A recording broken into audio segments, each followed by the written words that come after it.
Have you ever wondered why your photos sometimes have a blue or orange tint? This can be attributed to a concept known as white balance.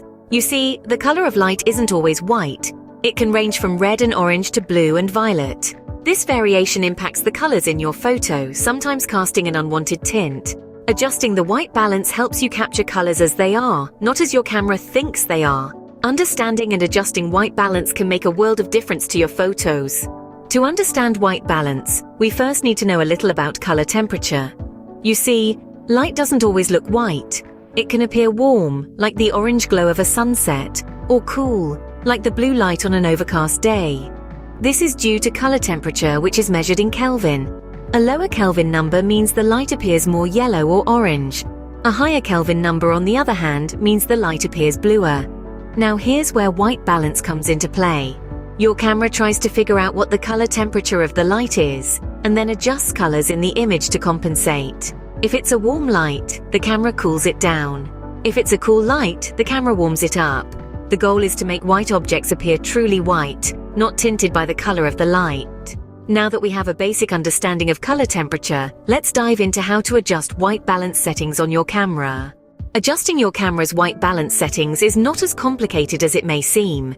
Let's break it down into simple steps. First, locate the white balance setting on your camera. It's usually denoted by WB on most DSLRs. Now, you'll see a variety of presets. These are designed to help you quickly adjust the white balance based on the lighting conditions. For instance, daylight is perfect for a sunny day, while cloudy or shade can be used when it's overcast or if your subject is in the shade. Incandescent is ideal for indoor shots with tungsten lighting, giving your photos a cooler tone. Alternatively, fluorescent compensates for the bluish light from these bulbs, adding a warmer touch. There's also the flash preset, which adjusts for the harsh, cool light of a flash. But what if these presets aren't enough? That's where the custom white balance setting comes in handy. It allows you to manually set the white balance by taking a reference photo of something white or neutral gray in the same light as your subject. The camera then uses this to balance the colors correctly. Remember, it's crucial to adjust your white balance settings based on your lighting conditions to achieve accurate color reproduction. It might take a bit of practice, but soon it'll be as simple as snapping your fingers. With practice, adjusting white balance will become second nature to you. A few tips can go a long way in helping you achieve accurate colors in your photos. First off, consider shooting in RAW format.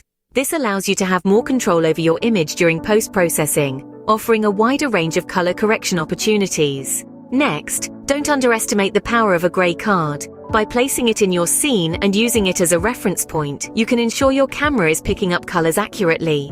When in doubt, snap a shot with the gray card in frame and use it to adjust your white balance during editing. Finally, always consider the time of day and lighting conditions. Natural light changes throughout the day, and different types of artificial lights can cast different color temperatures. Be aware of these changes and adjust your settings accordingly. Remember, photography is an art, and there are no hard and fast rules. It's all about capturing the world as you see it and creating something you're proud of. So, that's a wrap on white balance and color temperature. We've delved deep into the science of color reproduction, unraveling the mysteries of white balance and its impact on your photographs.